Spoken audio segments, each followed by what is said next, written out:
Very excited here at The Point Hockey to announce that we will be joined once a week for the rest of the season by an NHL veteran, 900 plus games, finished his career with the Chicago Blackhawks, currently works for the Hawks as a studio analyst. My friend, Jamal Mayers. Jammer, how you doing? I'm doing great, Mike. How you been? Awesome, man. Awesome. Good to catch up with you. Hawks have played a few games, 4 games into the season already. They got the Columbus Blue Jackets coming up. 1 win so far in the season. Just want to get your overall thoughts on what you've seen from the team this year. Yeah, I think it was a tough start. Obviously, a lot of high expectations considering the roster changes that they had made, and things didn't go well the first couple of games. I think it's a little bit challenging when, they played only 1 game to start the season over in Prague and have had a little bit of a break in their schedule. And I think felt like they were kind of playing catch up in the sense of the schedule, which they were. But this team started out a little bit slow, but great signs in the last game against a team in Edmonton that have been undefeated up to that point. For the Hawks to know that they had to get that victory. They buckled down. They've kind of changed the way they need to play as a team, and were able to come up with a win. Working with you years ago at the NHL Network, I don't know why it made me laugh so much, but you talk about a player or a team that was going well, and you say he's got a lot of confidence right now.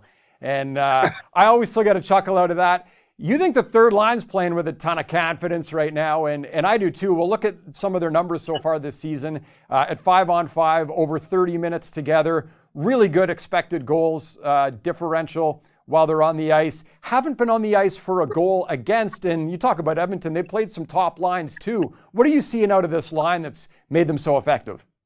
Well, I think that what's happened for me is that they've all been able to skate, and they're not afraid to get on the forecheck. So although they probably don't enter the zone cleanly as much as other lines, they do a great job of getting on the forecheck, creating some disruption in the offensive zone.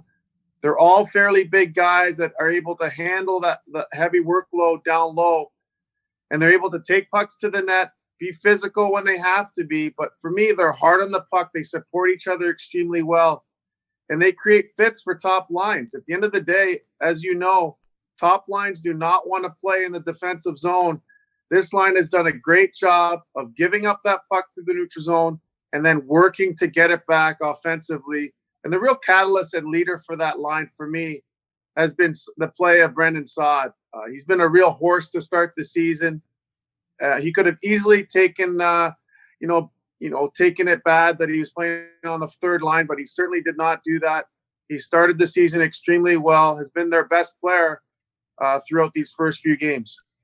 Yeah, they don't start a ton in the offensive zone, like you say, and being able to play there, that 63% expected goals percentage and no goals against for that third line. That's very impressive so far.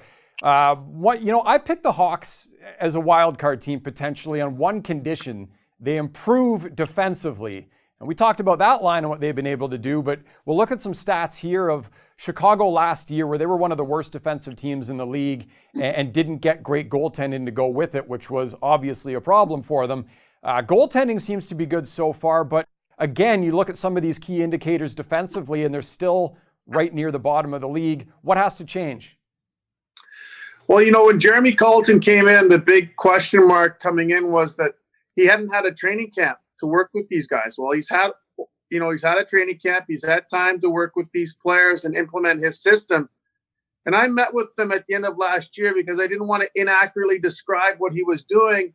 From the outside, it was called man on man, but that appeared not to be the case. And having talked to him, he said there was more man and a half. So you play your man, but you play off of your man when the puck's around. I think there was a lot of indecision going on. And for me, you can't be thinking out there. Everything happens way too quickly in the National Hockey League. If you're thinking, you're going to be a step behind and late. And they also weren't protecting the front of the net nearly enough. And let pucks on the outside, let pucks go to the point and recover from there. I felt like the forwards, the wingers were a little bit too tight to the defense, which created an opening off the half wall for teams to attack the seam with either their taking the puck there or passing it to those really tough areas for goaltenders to stop. I think it's been a learning curve. I think that they're still growing through that. but I have seen some signs that they're at least stopping in the defensive zone and looking to sort things out. Yeah, middle of the ice still seems to be a little open. You bring up some good points on how to potentially defend that. I'll see what they can do against the Columbus Blue Jackets. Jammer, thanks for doing it, buddy, and we'll chat again next week. All right, bud. Take care. Thanks.